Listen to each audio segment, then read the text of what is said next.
In this video, we'll discuss Aquinas on the natural law and, more briefly, on the human law. From the first part of the second part of the Summa Theologiae, questions 94 through 95. Previously, we discussed Aquinas' view of law in overview, and also his account of the eternal law. And now Aquinas continues his more detailed account of the four types of law. The natural law discussion focuses on the content and application of the natural law. And a crucial idea here is going to be the distinction within the natural law between, on the one hand, general or primary precepts. So we have the general or primary precepts, which have some virtues that Aquinas wants to attach to natural law, principally their universal applicability and also their self-evidence. These are the things that it does seem very difficult to deny, as difficult as it might be to deny in the sphere of speculative reason, such things as the principle of non-contradiction. So at the level of general or primary precepts, we have indeed self-evident and universal propositions. But the downfall of these sorts of precepts is that they lack specificity and therefore lack practical applicability, which of course is a principal desiderata of an ethical theory, that it actually has practical applicability that enables us to make practical decisions and moral judgments. Otherwise, what good is it? So in addition to the general or primary precepts of the natural law, we need detailed or secondary precepts as well. So we need both. We need the general or primary precepts, and we need the detailed or secondary precepts. And so this distinction is going to play into his entire discussion in question 94 of the natural law.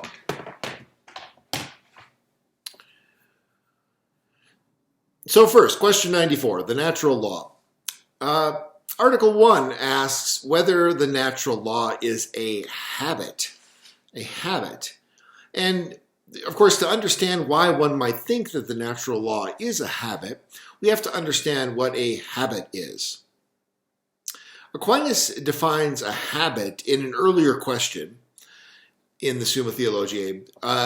He defines it in Aristotelian fashion as a quality that resides as a settled and relatively stable disposition of a person. It's a tendency or a disposition that inclines us in a certain way, and ontologically, it has the status of an Aristotelian quality, which means that it's something inherent in a substance that distinguishes it from other substances. So, but it also has, in addition to the character of a quality, a specific characteristic of being a tendency or a disposition. So it's connected to this notion of a natural inclination. It makes a certain type of action easier, more automatic, and more skilled. That's what a habit does. And so this is, I think, a fairly intuitive notion of a habit, and one in line with what we saw earlier in discussing Aristotle's view of habit.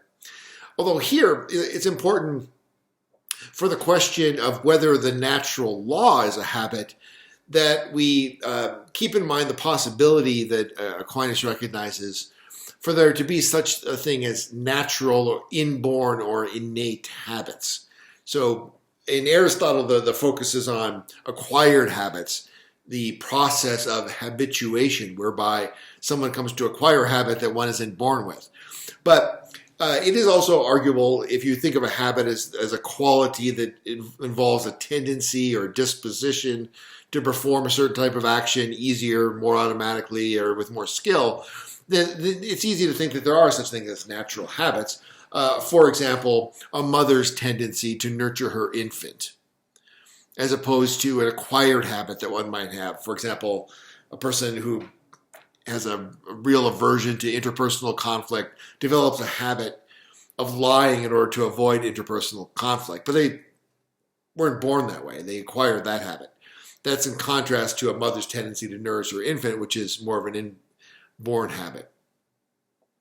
In this article, he also mentions another concept, the concept of synderesis.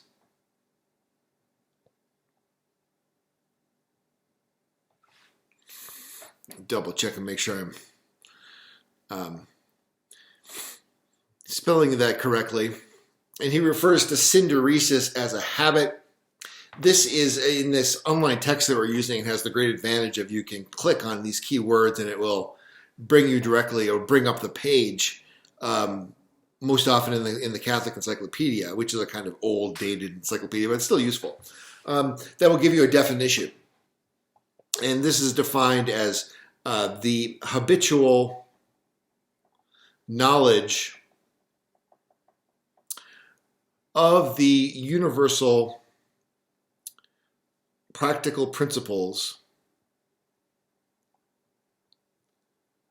of moral action. And as with a lot of these technical scholastic terms that we come across in our discussion of Aquinas, because of this clicking feature, you can go into the degree of depth that you wish. But for our purposes here, just to have a kind of rough and ready understanding of what this is. So synderesis refers to the habitual knowledge of universal practical principles of moral action. This would be something like, roughly speaking, just to give us a kind of rough and ready understanding, something like an innate knowledge of right and wrong at a very basic or general level. You know, to this would belong the 3-year-old sense of fairness. Of course, this becomes clearer as one ages and one's intellectual faculties develop and so on. But this is the basic idea, that is this kind of innate knowledge of right and wrong at a very basic level. And that might make us think that by synderesis, Aquinas or the scholastics just mean something else more familiar to us, namely conscience. But conscience is a technical distinction between these two that actually becomes somewhat important if we're thinking of certain types of human beings.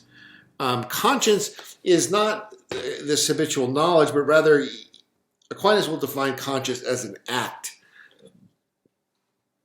as a kind of motivational act of the intellect or of the human person. So you think, for example, of what sometimes is described as the sting of conscience. You know, you're going to shoplift or something, but your conscience stung you. That's an act. Now, it's conceivable that, you know, there are two possible cases. That in one case, you know that it's wrong to shoplift from the store, but your conscience doesn't sting you, and so you do it anyway. Maybe you've dulled your conscience, you dulled its stinger somehow, perhaps through habitual shoplifting, for example, or maybe you're a psychopath, and so your conscience doesn't sting you. So that it points to a way in which the conscience is something distinct from knowing that something's wrong. That's the idea here. But of course, in the typical, reasonably well, morally well-developed human being, these will work in cooperation or harmony with one another. So sometimes he will describe this as having a cause-effect relationship. Our knowledge is what causes the act to arise, but they are separate, at least conceptually separate. So with that in mind, and if you think of synderesis as being this kind of habitual thing that has the status similar to, let's say, the mother's maternal instinct to nourish her child, being a habit in that sense is a kind of inborn habit. So the innate knowledge of right and wrong versus an act flowing from this knowledge, that's the difference between synderesis and conscience. An animal lacks both. A normal person has both. A psychopath has innate knowledge of right and wrong, but lacks the sting of conscience. That's distinctive of a psychopath. And so that's how these things fit. And of course, if a human being would come to, well, this will come up later actually, but if a human being would come to somehow lose their innate knowledge of right and wrong, which Aquinas thinks is, in one sense, impossible. But if let's say it were impossible, if it were possible, that would be like reducing a human being to kind of an animalistic state. And this is why oftentimes we regard, someone not being able to recognize the difference between right and wrong as a mark of insanity that excuses someone from criminal liability. So how does natural law then fit into that? That's kind of what this first article is dealing with. Is natural law then this kind of tendency similar to synderesis, this kind of innate knowledge of right and wrong? It seems like it might be, right? Because we spoke about natural law as being sort of the way that the eternal law, God's plan, which is the ultimate moral arbiter and standard, gets illuminated in the human intellect. And so that might seem to be, what's going on when we have this innate knowledge of right and wrong that we seem to have.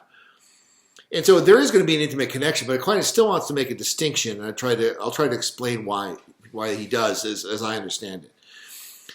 So natural law was described as our consciousness of the dictates of practical reason, or consciousness of the dictates of practical reason, which are ultimately promulgated by God. This was part of the general discussion of law that we covered in the previous video. So Aquinas states that humans have a share in eternal reason, which is a participation in the eternal law. This is the natural law in us. The way in which, as it were, you think of like intersecting circles. There's sort of the divine nature and the human nature, and that point where they intersect is where the natural law exists in us, and something like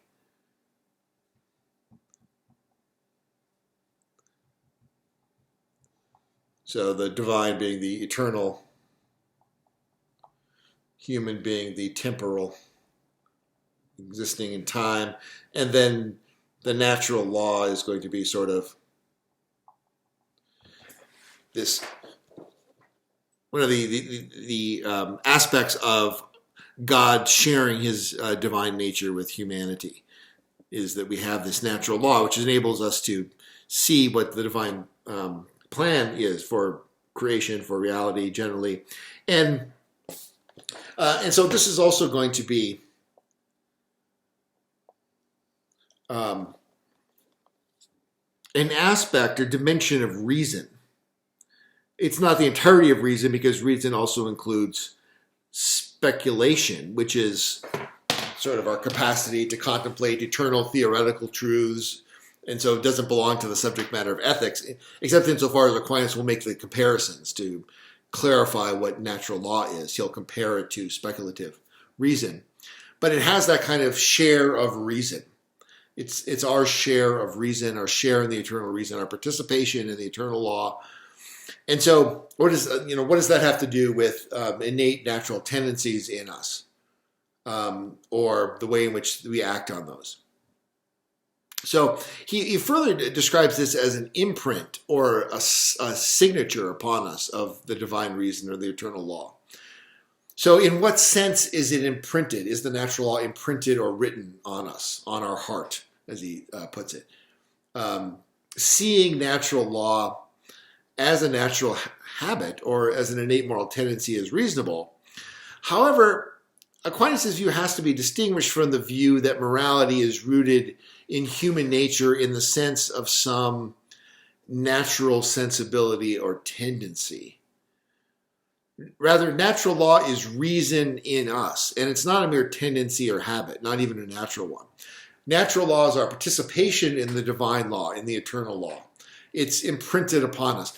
And I think it might be helpful to see the distinction here, to think of this as if the natural law is downloaded software. In one sense, this is kind of a travesty of anachronism, but in another sense, I think there's a lot of aptness to this. So we can think, for example, I can say that Microsoft Word is in my laptop. In one sense, yes, where's Microsoft Word? Well, it's in my laptop, but in another sense, of course, it's not. Whatever the status of Microsoft Word is, it's not something that can be contained in my physical laptop. And so think about this as you're reading or rereading the answer to Article 1, whether natural law is a habit. He says, I answer that a thing may be called a habit in two ways. First, properly and essentially, and thus the natural law is not a habit. Properly speaking, the natural law is not a habit. It's not a quality of our intellect, like having Microsoft Word is a quality of my laptop, right? It's not that kind of relationship. For the natural law is something appointed by reason, just as a proposition is a work of reason. Now, that which a man does is not the same as that whereby he does it, for he makes a becoming speech by the habit of grammar. Since then a habit is that by which we act, a law cannot be a habit properly and essentially. Secondly, the term habit may be applied to that which we hold by a habit. Thus, faith may mean that which we hold by faith. And again, we might say that my computer holds Microsoft Word in a certain sense. It has it in a certain sense. And accordingly, my computer can hold Microsoft Word, we can say, in a way in which my whiteboard can't. And so there is another sense in which it can be held in there. And so similarly, he's saying that there's a way in which the precepts of natural law are sometimes considered by reason actually, but sometimes they are in reason only habitually. That is, sometimes we consider the precepts of natural law as habits in a certain sense of habit. Not in the proper and essential sense of habit, but in a certain derivative sense. And in this way, the natural law may be called a habit. Thus, in speculative matters, the indemonstrable principles are not the habit itself, whereby we hold these principles, but are the principles of the habit which we possess. That's an important distinction. So in speculative matters, the indemonstrable principles. He's speaking here of something like the principle of non-contradiction. In speculative matters, the indemonstrable principles are not the habit itself whereby we hold these principles. That is to say, the indemonstrable principles are not themselves a habit. It's not, in other words, the case that something like the principle of non-contradiction is a mere psychological tendency that might be different. That the principle of non-contradiction can be reduced, or the laws of logic generally can be reduced just to human psychological processes. But rather, it's the principle of the habit which we possess, that in other words, we count as rational, and our habits are formed because we form them in relationship to the standard of reason. And so reason stands over and above the processes of our mind.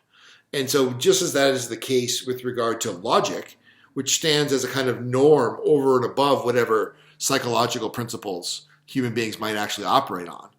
And there's evidence to suppose, of course, that human beings aren't very logical, in fact. The whole field and psychology of cognitive biases and so on.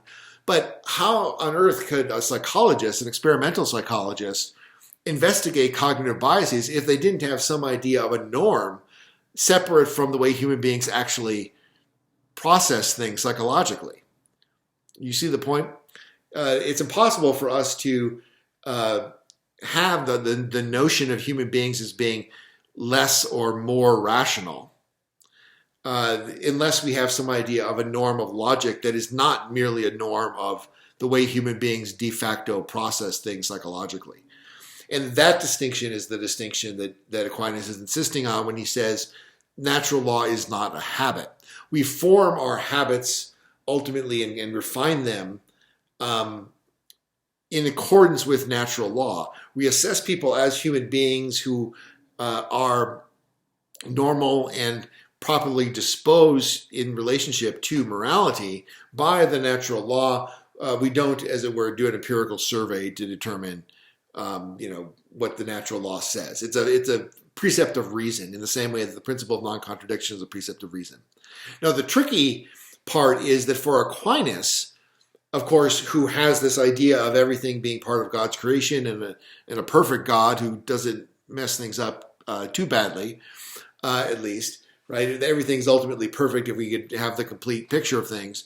For a metaphysician like Aquinas, everything is going to be oriented from the beginning towards its perfection.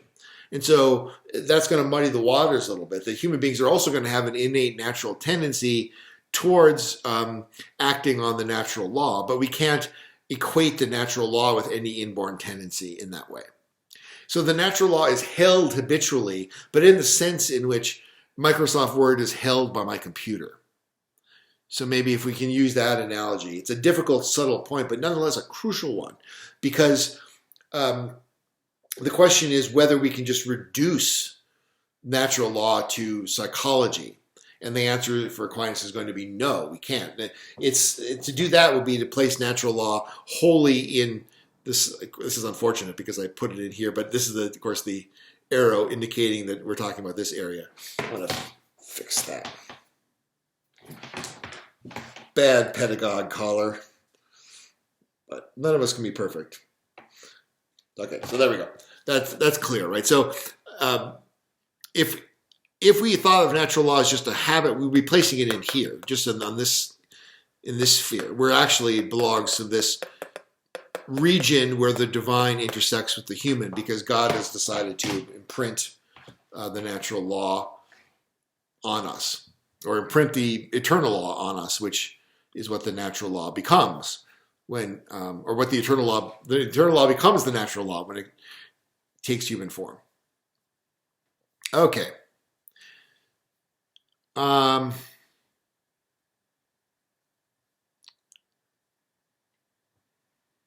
Basically, Aquinas is saying that the law is that on which we act, whereas a habit is a quality whereby we tend to act in a certain way, parallel to the software program being that according to which my computer operates. It's not the tendency to operate in this way or the operating itself, let alone the algorithm. And yet there's a sense in which one could describe the natural law as a habit in us. Just as there's a sense in which I could truly say that Microsoft Word is in my laptop. And this is the way that Microsoft Word is held in computers. And likewise, natural law is held by us in a natural habit. And so in this way, natural law is very closely bound up with synderesis, or innate moral knowledge, and conscience. Yet it's not identical to it. They both flow from the human essence, from human nature. Ontologically, natural law has a separate objective existence apart from the inner operating processes and procedures of the human soul. That's the crucial thing. It doesn't derive its ultimate reality from those processes. It has the same status as those inner operating procedures, an equal ontological status. It's not an effect of them. Both the inner operating procedures of the human soul and the natural law are effects of the human essence. Natural law in particular is an effect of that essence participating in the eternal divine law, which is part of what makes us human. Okay.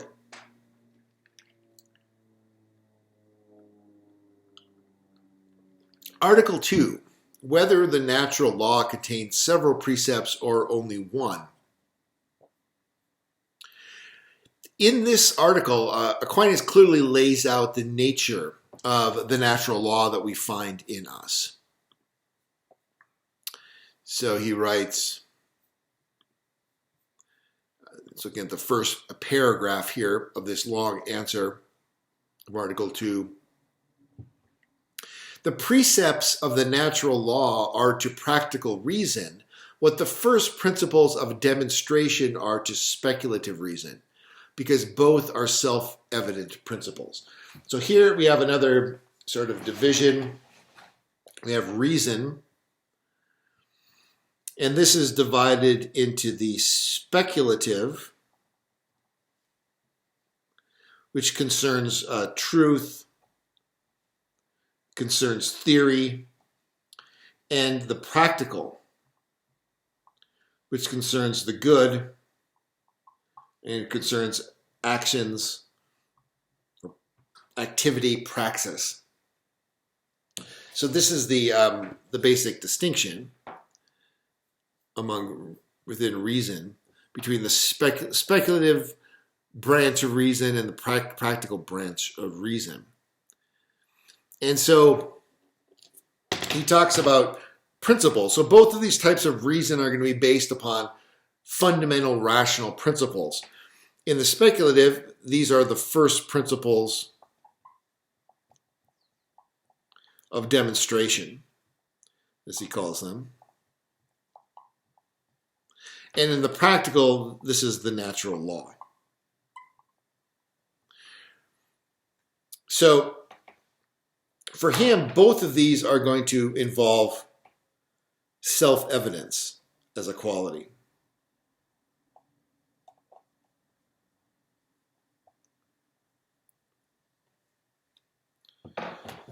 Everything that belongs to these principles, these first principles, are going to be self-evident. So the first principle of demonstration are going to include things like, he says here,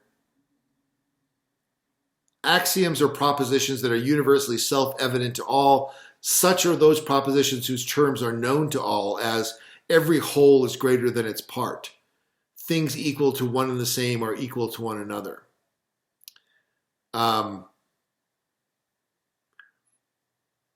so those sorts of, the whole is, we'll just use that as an example. The whole is greater than the part would be an example. This is a self-evident principle.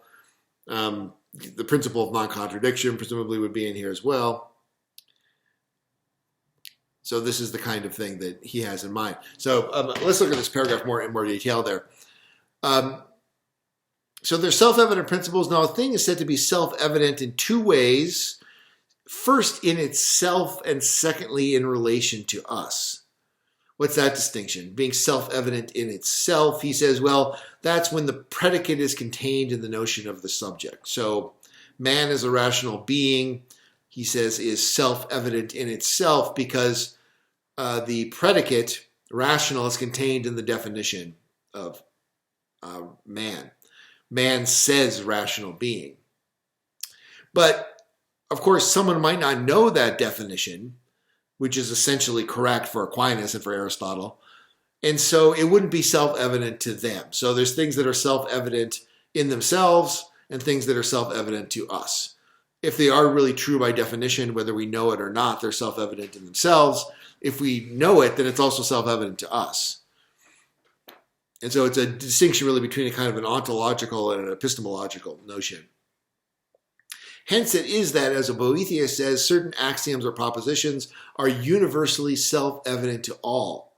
And such are those propositions whose terms are known to us all, as every whole is greater than its part, and things equal to one and the same are equal to one another. But some propositions are self-evident only to the wise who understand the meaning of the terms of such propositions. Thus, the one who understands that an angel is not a body, it is self-evident that an angel is not circumscriptively in a place. Right? You can't have an angel on your shoulder. This is self-evidently true because an angel is not a body, but of course you have to have done a lot of theological and philosophical investigations, as Aquinas has done, to arrive at that conclusion, and so it's not self-evident to everyone. So that's the distinction. But self-evidence clearly is an important marker of these sorts of first principles.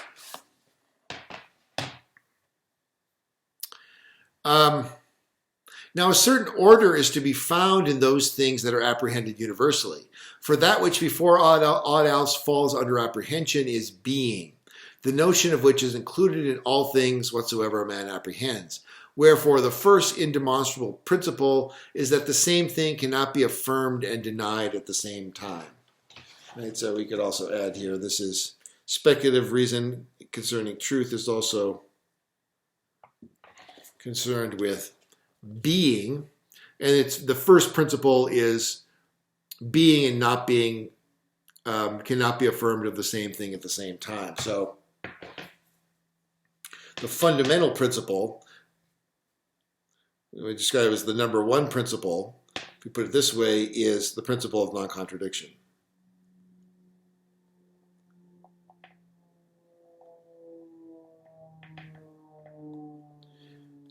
Because this is the basic principle about being. That's the way he describes it. And insofar as speculative reason concerns being, this is going to be the number one principle. So these other principles, like the whole is not greater than the parts,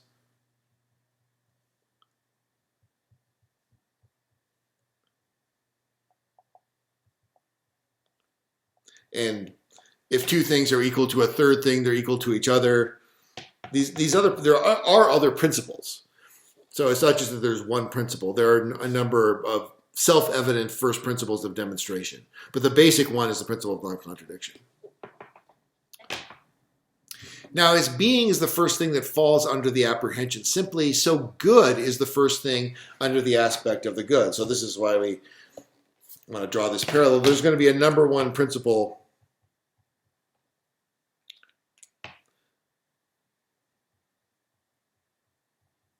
under the natural law as well. There's going to be a number one principle, just like the principle of non-contradiction is the number one principle of speculation. And then there will also be other subsidiary principles. Consequently, the first principle of practical reason is one founded on the notion of good, namely that good is that which all things seek after. Just as the fundamental notion of being is that being is the opposite of not being, and therefore something can't be both being and not being at the same time, so too the fundamental notion of good is that which all things seek after.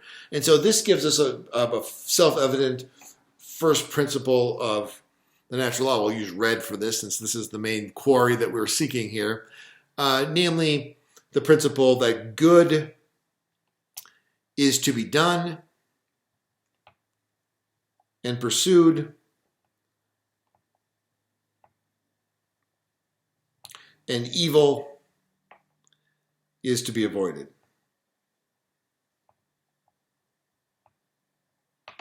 This principle, which is the first principle of the natural law, is supposed to have something like the status of the principle of non-contradiction in the realm of speculative reason.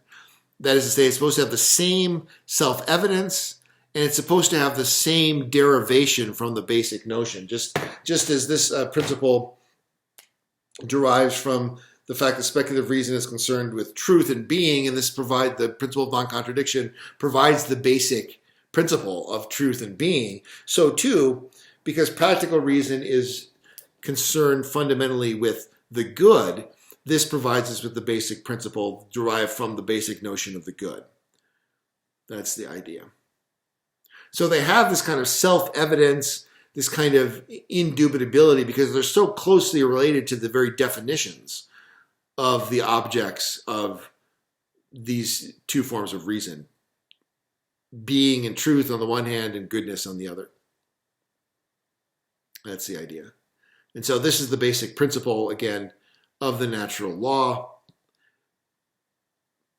Good is to be done and pursued, and evil is to be avoided. And he says all other precepts of the natural law are based on this. All other precepts of the natural law are based on this. So that whatever the practical reason naturally apprehends as man's good or evil belongs to the precepts of natural law as something to be done or avoided.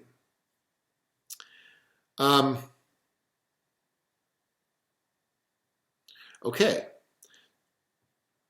So that's the basic idea. Now, of course, the drawback of this idea, the pursue the good and avoid the evil, is the basic principle.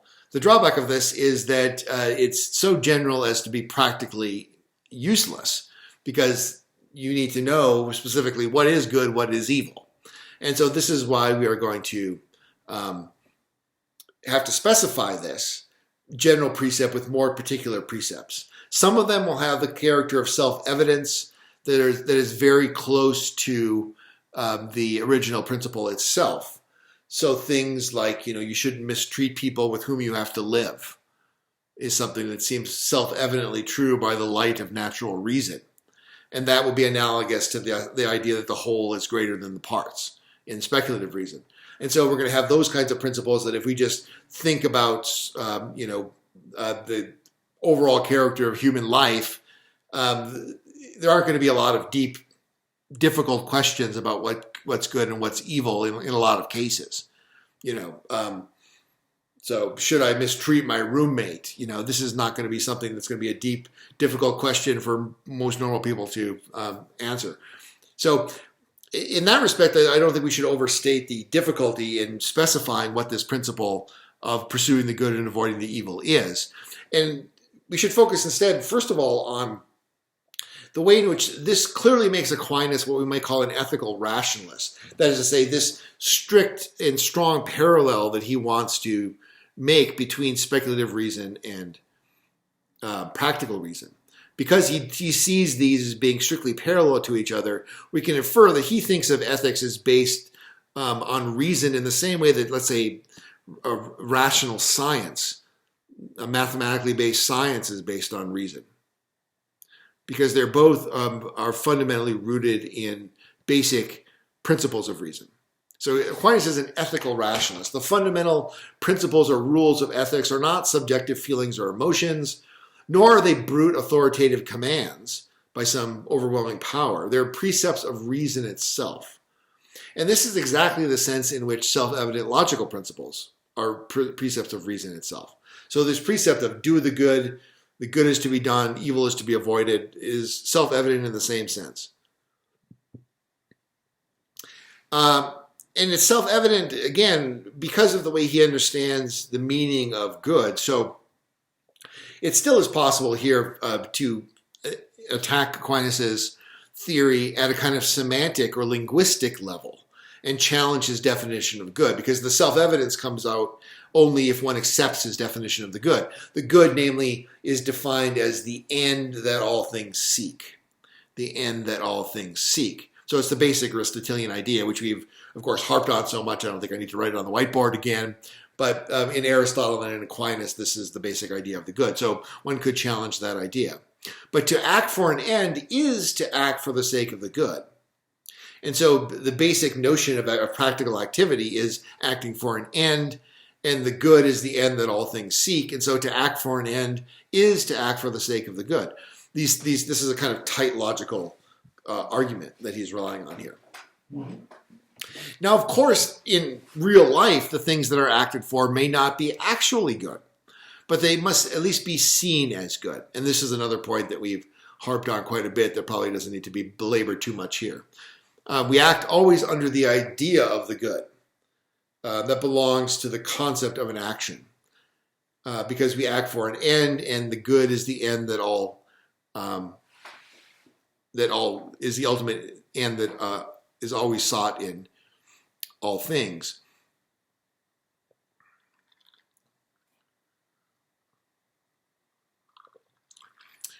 Nonetheless, there is a problem in specifying this more particularly, and Aquinas wants to connect this, as Aristotle did, with the notion of the human essence, with the notion of human nature. So in the third paragraph of the answer of this article,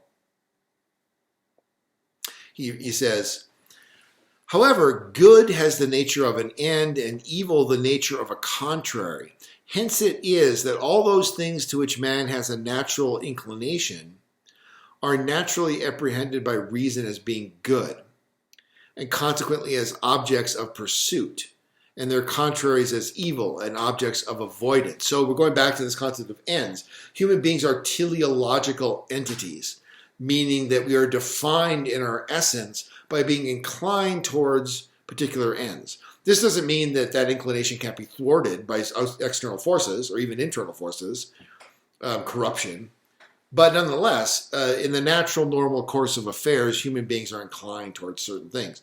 What things? Well, you probably already have an idea in general of what this is, but here he systematizes, as Aristotle did, but there's a slight difference here, the different aspects of the human essence to which correspond different ends that human beings are naturally inclined towards.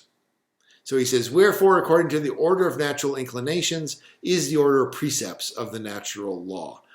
That is, the precepts of the natural law correspond in a strict one-to-one correspondence with the natural inclinations in the way that they're ordered. So he's then going to specify these, and he goes on to describe the aspects of our nature and how the aspects of our nature correspond to these different ends. So our nature has three main parts.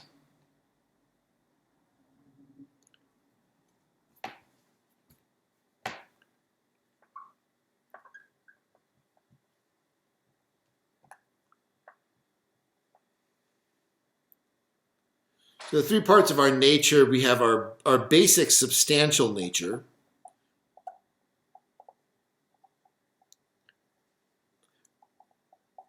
or our nature as a being. And this he describes as an inclination to good in accordance with the nature which man has in common with all substances, inasmuch as every substance seeks the preservation of its own being according to its nature. And by reason of this inclination, whatever is a means of preserving human life and of warding off its obstacles belongs to the natural law. So that's the first one, basic substantial nature. And this is going to include a particular type of good and therefore a type of natural law that specifies these goods, and that's the goods of self-preservation.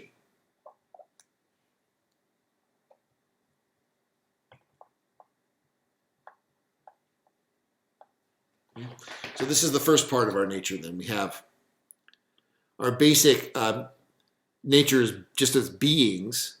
That's the more fundamental level, and the goods of self-preservation correspond to those. Next, we have our animal nature. This would be number 2.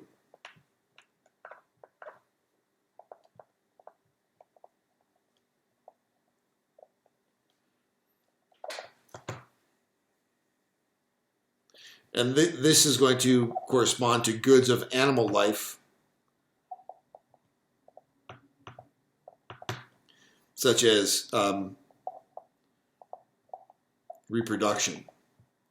And so we're going to have, there's going to be natural laws, for example, that would enjoin us to reproduce, to educate our offspring, and to do the other things that flow from our animal nature, but that don't flow from beings as such. And then there are finally the goods of distinctively rational beings.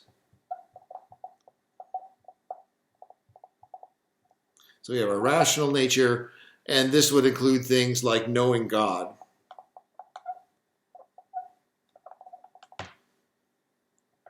shunning ignorance,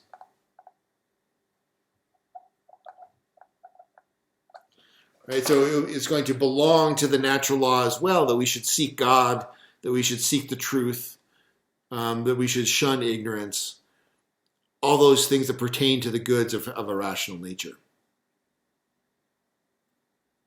Now, I haven't stated these in terms of laws, but we could, very easily translate these into terms of laws, and that's what Aquinas intends that one should do. So seek the good and pursue evil. That's going to be things like, seek your self-preservation and avoid things that would, tend to lead to your destruction. Seek the good and avoid evils. Well, seek, to have a suitable mate and a stable family, and those things that are conducive to reproduction of the species in furtherance of the ends of your animal nature. That's the kind of natural law, the specification of the generic natural law that pertains to our animal nature. And then seek the good and avoid evil, seek God and holy things and avoid things that are unholy, seek truth and knowledge and avoid ignorance, and so forth.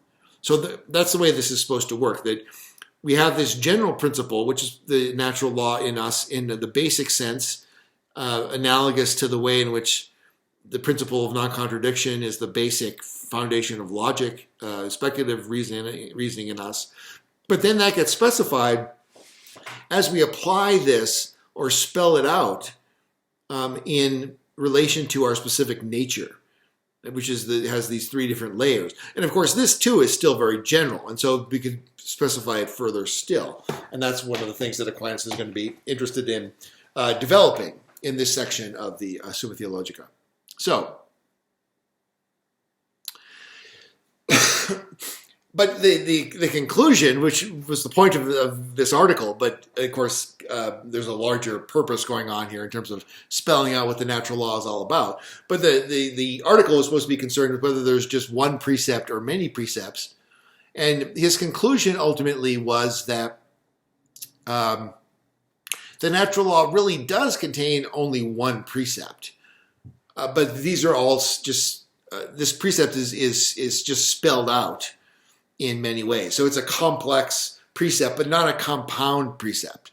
It's a precept that wears many masks, so to speak, as it is specified in relationship to human nature. But there is, even though again, there's layers to human nature, it has the different parts, these are all integrated or fused in a kind of seamless way. Human beings aren't this kind of extrinsic compound for Aquinas, but rather it's a kind of form-matter composite that has an essential, indistinguishable, inseparable unity. And so we have one nature, there's one law of that one nature, but it's a very complex law. Even though it's not a compound of different pieces, nonetheless, it's got an internal complexity to it that we can spell out and specify. Okay, so this leads to the first discussion question. Do you agree with Aquinas that we have innate knowledge of the basic principles of ethics, such that it is appropriate to describe this as a natural inborn endowment, like rationality or sense perception are natural inborn endowments? What, if any, epistemological problems do you see with assessing this knowledge? Excuse me, ladies, let me restate that. Accessing this knowledge. What epistemological problems do you see with accessing this knowledge? Maybe assessing it too, but in particular, I'm concerned here with accessing this knowledge, if there are any problems. Aquinas clearly presupposes that there aren't any major problems with this. At least not naturally. Perhaps there are with sinful nature and so on. But what epistemological problems do you see accessing this knowledge? Has Aquinas adequately addressed these epistemological issues? Why or why not? Okay, I sort of bungled that one, but let's try it again from the top. First discussion question. Do you agree with Aquinas that we have innate knowledge of the basic principles of ethics, such that it is appropriate to describe this as a natural inborn endowment, like rationality or sense perception are natural inborn endowments? What, if any, epistemological problems do you see with accessing this knowledge? Has Aquinas adequately addressed these epistemological issues? Why or why not? Okay.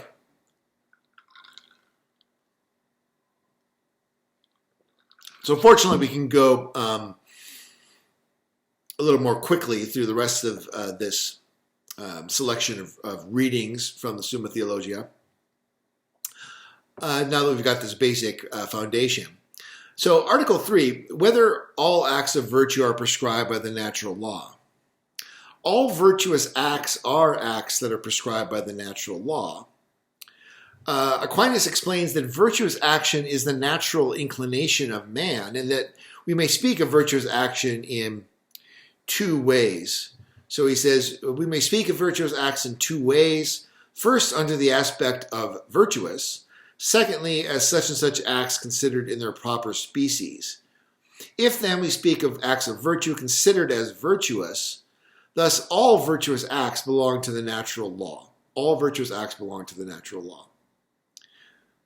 So the natural law contains, as it were, under this general rubric of do the good and avoid the evil, acquire the virtues or perform the virtuous actions and avoid vicious actions. They all fall under this. Now, each thing is naturally inclined to an operation that is suitable to it according to its form. Thus, fire is inclined to give heat. Wherefore, since the rational soul is the proper form of man, there is in every man a natural inclination to act according to reason. And this is to act in accordance with virtue. Right? So, human beings are created good, and therefore there is in us a natural inclination towards acting in accordance with virtue, in the same way as there's a natural inclination of fire to give heat. And it's in this sense, all acts of virtue are prescribed by the natural law. And of course, this naturally raises a kind of burning, no pun intended, a problem of evil here. How is it that so many human beings are vicious if we're all so naturally inclined to virtue that it makes sense to compare that inclination to the inclination of a fire to give off heat? So how is that supposed to work? So considered in this way, acts of virtue are prescribed by the natural law, since each one's reason naturally dictates to him to act virtuously. And here we begin to get a sense of, okay, what he's getting at here is that all human beings understand, insofar as they are rational, that they're supposed to act virtuously. But if we speak of virtuous acts considered in themselves in their proper species, thus not all virtuous acts are prescribed by the natural law. For many things are done virtuously to which nature does not incline at first, but which through the inquiry of reason have been found by men conducive to well-being. So here, the picture that seems to come together is that everyone has a kind of natural sense, rational sense. I shouldn't use the word sense. I mean sense in the sense of a grasp of meaning. Not a sense in the sense of the five senses or in the sense of a feeling, but a grasp of the meaning of their lives, insofar as they're human, that they're supposed to, be courageous, just, generous, temperate, and so forth. They are supposed to behave in these virtuous ways. That's the idea. But they may have to learn through experience what it actually means to be that way. And in fact, Aquinas suggests that our knowledge of our need to be virtuous might be completely abstract, and we might not even know that it involves being just or temperate. I mean, it is possible to have one's knowledge blocked to that extent. So, through sin or through some other effect that could potentially happen. Now, there are other interesting specifications that don't so much directly pertain to this main subject of the article that I want to remark upon from this article. In the replies to the objections, Aquinas suggests different ways in which the natural law can be specified. So, natural law is specified to the common good, as all laws are. Remember, that was part of the definition of law. Law is always for the sake of the common good. But he says this can be the natural common good or the moral common good. So the natural common good is the good that all human beings hold in common in the sense that all humans have similar individual needs, such as those that relate to bodily health. And each of us possesses our own good in these regards separately from the others. So that's the natural common good. And that would pertain to something like the virtue of temperance. Everyone, it's good for everyone to be temperate, but that good is the good of each person individually. Even though they all, as it were, have that analogous goal, there's a kind of isomorphism among human beings in terms of that goal or that being good for them, but they each have to possess it within themselves. They don't possess it as something in common. And that's distinguished from this moral common good, which will be the goods that we all hold in common, in the sense that it's a collective good that requires social cooperation, such as justice, peace, security. So, someone could be temperate all by themselves off on a desert island somewhere, conserving their scarce food supply or whatever, where they were shipwrecked on a desert island. But they can't be just there. That justice is a relationship that involves a collective good. And so those are the two senses in which natural law can be specified to the common good. But they both are rooted in our human nature. And so they both are aspects of natural law. So that's one point that comes out here. Also, he just describes different senses of the terms against nature. So people sometimes speak of vicious actions. This sounds a little bit stilted and old-fashioned and corny to us, I think. But speak of them as unnatural acts. If someone spoke of a vicious act as an unnatural act, we might imagine that this must be a production of Masterpiece Theater or something like that, Sherlock Holmes, something along those lines, an unnatural act. But that's rooted in this idea that that immoral acts are somehow violations of the natural law. And Aquinas again makes a distinction here. He says, well, just describing an act as unnatural could mean just that it's against reason, because the natural law, as we mentioned earlier, is the law of reason, and so the law of practical reason. And so an unnatural act would be an act against reason in the most general sense. Or it could mean against biological nature. So there's a narrower sense of unnatural acts. In that sense, acts such as bestiality would be uncontroversially unnatural. More controversial, of course, is Aquinas' view that same-sex intercourse is an unnatural act in that sense. Because on his understanding, at least, this is something that goes against our animal nature, to reproduce and multiply and so on through the sexual act. But with regard to this, actually, other qualifications he makes in the next few passages raise a number of interesting issues and questions. Third, the Article 3 here, he says that to say that all acts are prescribed by natural law does not mean that the same acts are prescribed to all. So this is interesting. It's not this Procrustean one-size-fits-all prescription based upon some idea of what's normal for the human species. He says the arguments consider acts in themselves, for it is owing to the various conditions of men that certain acts are virtuous for some as being proportionate and becoming to them. Becoming here is using it in the sense of, that dress is very becoming on you. This is kind of an old-fashioned translation. That's why it's free. And they're vicious for others as being out of proportion for them, the acts. So what he seems to have in mind here is something like acts that are temperate for an alcoholic versus acts that are temperate for a non-alcoholic. Right? So for a non-alcoholic, limiting yourself to one drink in an evening would be temperate. But for an alcoholic, that might be considered to be an intemperate act. Or the charity that's demanded towards one's family members versus a stranger. Right? If your mother is homeless, you have more of an obligation to take her in and, provide her with relatively large financial resources than you would for a stranger, and so forth. So that's the kind of condition he's imagining. But how far does this go? Does it apply to sexual variations of different sorts if those can be understood as natural inclinations? Those are questions that he doesn't clarify here, but would be interesting to think about. And that provides a good segue to Article 4, whether the natural law is the same in all men. Objection 3, I think, is an important one here. He says, as in man reason rules and commands the other powers, so all the natural inclinations belonging to the other powers must needs be directed according to reason.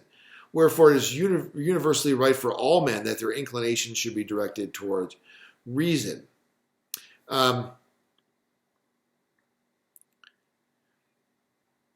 So we all have to employ our reason, but what about this idea in objection 1 that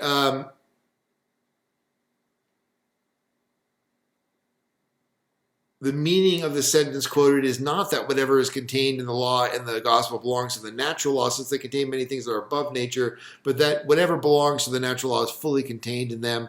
Now, that's not what I wanted to read. Sorry.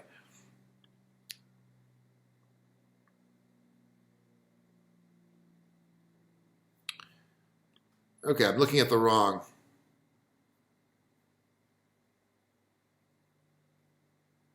thing here. Yep, sorry, I lost track of what I was looking at.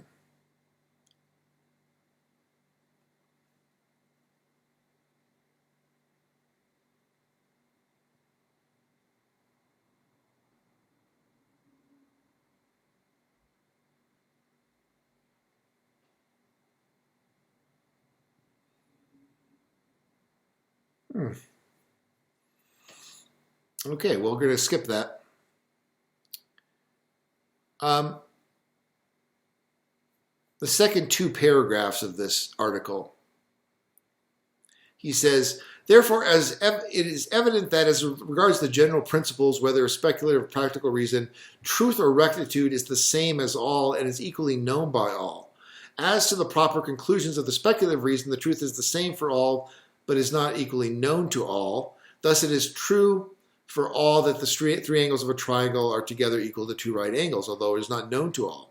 But as to the proper conclusions of the practical reason, neither is the truth or rectitude of it the same for all, nor where is it the same, is it equally known by all. Thus it is right and true for all to act according to reason, and from this principle it follows as a proper conclusion that goods entrusted to another should be restored to their owner. Now this is true for the majority of cases, but it may happen in a particular case that it will be injurious and therefore unreasonable to restore goods held in trust, for instance, if they are claimed for the purpose of fighting against one's country. And this principle will be found to fail the more according as we descend further into detail. For example, if one were to say that the goods held in trust should be restored with such and such a guarantee, or in such and such a way, because the greater number of conditions added, the greater number of the ways in which the principle may fail, so that it may not be right to restore or not to restore.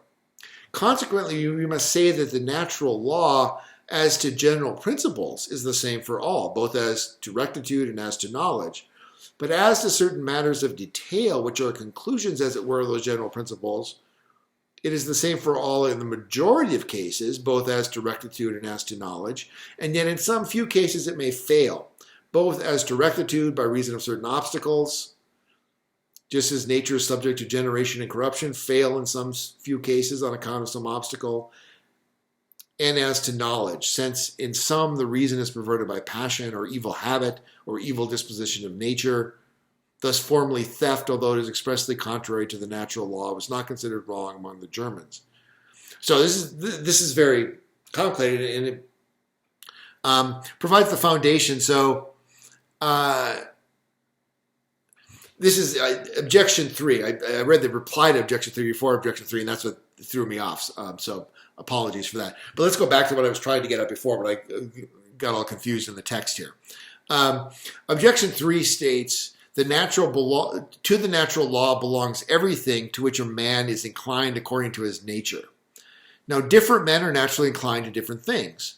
Some to the desire of pleasures, others to the desire of honors, and other men to other things. Therefore, there is not one natural law for all. And so this is the objection that he wants to reply to based upon this long account that I just read in the last passage from the answer. And so how is he going to reply to this idea? He replies by saying, as in man reason rules and commands the other powers, so all the natural inclinations belonging to the other powers have to be directed according to reason. Wherefore it is universally right for all men that their inclinations should be directed according to reason. So it's not going to be the case that just because I have, let's say, a same-sex attraction for Aquinas, that ipso facto that means that I am justified in pursuing that and regarding that as moral. So it's not merely the fact that I have a different inclination. But what if that inclination can be justified by reason? And so here's where things get more interesting, because it turns out that when we apply the natural law according to principles, there does have to be a sensitivity to cases. This is where you describe this, we could describe majority views about things in the majority of cases, like, for example, goods that are entrusted to you by their owner should be restored to their owner. But even though that's true in 99% of the cases, it's not true in every case. For example, let's say the owner comes back and this person is insane, and it reveals to you that he plans on using these weapons to commit an act of, atrocity, a mass shooting or something like that. In that case, it wouldn't be right, and so on. So reason has to sort of assess your inclinations, then decide whether this inclination is the kind of inclination that would justify an exception to the law. And so what he seems to have in mind here is what in Aristotle we described as cases of equity. Recall the discussion of this in Aristotle. That is, alterations of the letter of the law for the sake of the spirit of the law. it's not that necessarily that you're violating the principle that people have a right to have their property returned, but people have their right to have their property returned for the sake, let's say, of civic peace and security, right? Because this is part of sort of the law against theft.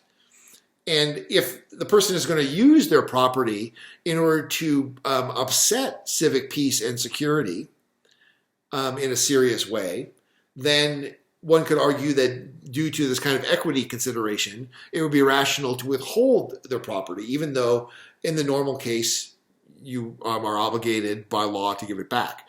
That's kind of the idea. And so this is the way in which reason, through equity considerations, could possibly override what would be considered the natural norm.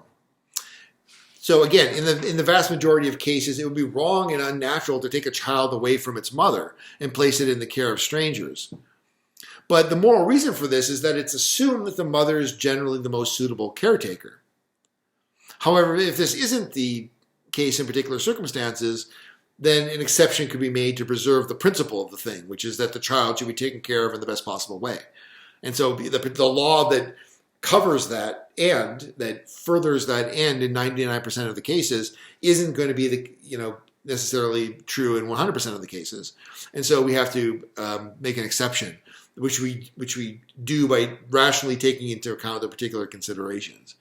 So it would be interesting to think about other cases like this, in particular with regard to natural inclinations, such as, for example, deep-seated sexual inclinations. How do they fit under this kind of adjustment procedure that allows for exceptions of what would count as the natural law, generally speaking? Because that seems to be a kind of a loophole in Aquinas' system. Whether the natural law can be changed.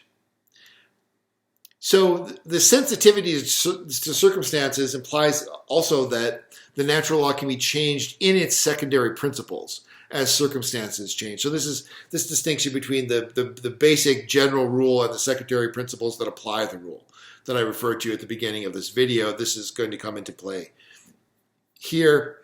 He talks about this in the second paragraph of the answer to Article 5. So a change in natural law may be understood by way of subtraction, so that what previously was according to the natural law ceases to be so. In this sense, the natural law is altogether unchangeable in its first principles, but in its secondary principles, which, as we have said, are certain detailed proximate conclusions drawn from the first principles, the natural law is not changed, so that what it prescribes be not right in most cases. But it may be changed in some particular cases of rare occurrence through some special causes hindering the observance of such precepts, as stated above. So again, this seems to make clear that what he's really thinking of here is cases of equity. It may be that under certain circumstances, promoting or seeking the good and avoiding evil is promoted by some kind of law, one kind of law, but then it needs to be changed. And this might be, different changes in natural circumstances, like a drought befalls the land or a famine.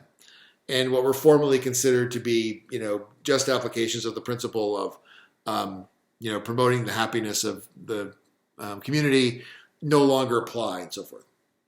So you need to have different secondary principles. Also here, Aquinas deals interestingly in this article with apparent cases in which the Bible seems to command things that are against natural law. And he responds to that here. This, once again, as with a couple other cases in Aquinas, is important for Aquinas. We don't want to minimize it for his overall system, but because it considers more narrow theological topics that don't necessarily concern ethical theory, we'll skip over that here. And finally, whether the law of nature can be abolished from the heart of man. We read earlier about the certain forms of corruption in Article 4, this complex article that I got lost in, where he talks about the principles failing as to knowledge when reason is perverted by passion, evil habit, or an evil disposition of nature. And Thus, you have theft not being considered wrong among the Germans. Germans seem to have a track record of occasionally forgetting principles of the natural law. Anyway, sorry. Kind of random stab at Germans. Apologies. But can the law of nature be completely abolished from the heart of man? No. Aquinas' view seems to be that one cannot completely lose the knowledge of the moral law, at least in its most general precepts, not without, in a sense, ceasing to be human. But maybe you could even very basic immediate consequences of the generic principle, like the prohibition on theft, maybe under such circumstances one could, forget. But the general principle of seeking the good and avoiding evil cannot be forgotten. So, or we might say more cautiously that to do this, you have to be reduced to a level of insanity of a sort. The secondary precepts, by contrast, can be blotted out. So that's a different story. Okay, so second discussion question. Does Aquinas, this is the big one, this is an important one, so I want to think about this. This is just the fundamental question about Aquinas' notion of natural law as an ethical theory. Does Aquinas' notion of natural law provide an adequate explanation for what ethics is based upon? Does it provide a sufficient rational basis for making practical decisions and moral judgments? Are there good natural law arguments in favor of human rights and democracy, for example? Do natural law arguments support any of the modern rights that many advocate for nowadays, such as abortion rights, same-sex marriage rights, or transgender rights? Or, on the contrary, can natural law arguments be found to oppose such rights? If so, is that a reason to reject or object to natural law theory? Justify your answers.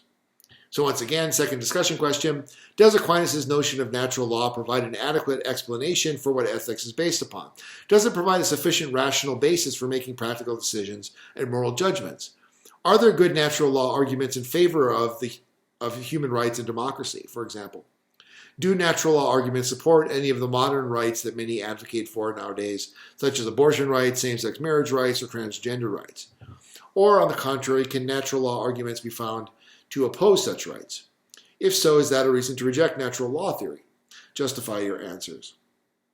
Okay, so we're running out of time. So fortunately, we can give an abbreviated account of question 95, the human law, just mentioning some of the highlights.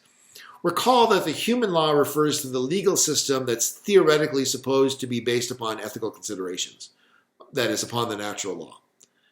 Furthermore, according to Aquinas, such laws are needed in order to promote the good in particular geographical or historical circumstances.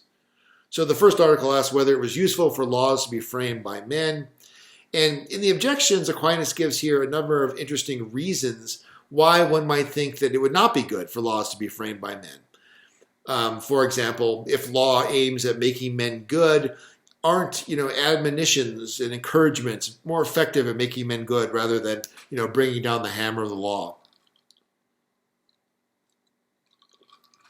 And if justice is the issue, isn't living justice in the form of judges who can be sensitive to the nuances of the particular case, isn't that better? And human actions, after all, are about singular situations which are infinite in number. And laws are by nature general, and so they have to cover over differences. Aquinas' justification for human law is that human law is necessary to restrain those who lack a good natural disposition, and it restrains them by fear. So the replies to the objections are that men who are well disposed are better led willingly to virtue, but men who are evilly disposed require coercion. Also, he mentions some reasons that Aristotle gives in the Rhetoric for why it's better to have laws than judges alone. We don't need to go over those, but yet judges are needed to apply the laws anyway, so that's the idea. So human law sort of serves to shore up the natural law in particular cases by providing a positive reinforcement, or I should put it in this kind of a confusing way potentially, I suppose. I mean positive in the sense of empirical, like something that exists in terms of like a police force or jails. something that is posited in that sense, not positive in the sense of being thumbs up good, but positive in the sense of not being merely in your head or in a mental form, but in an actual material form. And that's what human law does, and therefore it can coerce those who are not well disposed towards the law. Is every human law derived from the natural law? Here is an important point too that has been historically significant, that human law is derived from the natural law because a law that is not is really no law at all. A human law that's derived from the natural law or not derived from the natural law is really no law at all. That is, human laws should have the force of natural law. And this is only possible when human law is derived in the first of two possible ways, namely as a conclusion from a premise. So the natural law tells us that one ought to harm no man, according to Aquinas, and therefore one ought not to kill. And so there are human laws against murder that are directly derived from the natural law as a conclusion from a premise, and that gives it the force of natural law because it's derived rationally as a conclusion from a premise. But when the human law is not derived this way, but rather it just serves as a determination specifying a general principle that needs to be made more specific, then it doesn't follow that it has the force of natural law. And so probably the most important, in many ways, example of this is the general principle that evildoers must be punished. It doesn't follow with the force of natural law that they must be punished in this way or that way, with the death penalty, for example, or by torture. Those things don't have the force of natural law because they're just specifications of the general principle. They're not derived as a conclusion from a premise, is what he says. Okay, so there are a few more observations we could make about this, but that, I think, covers the highlights, the most important points about the relationship of natural law and human law that he adds in question 95. So we can leave that there.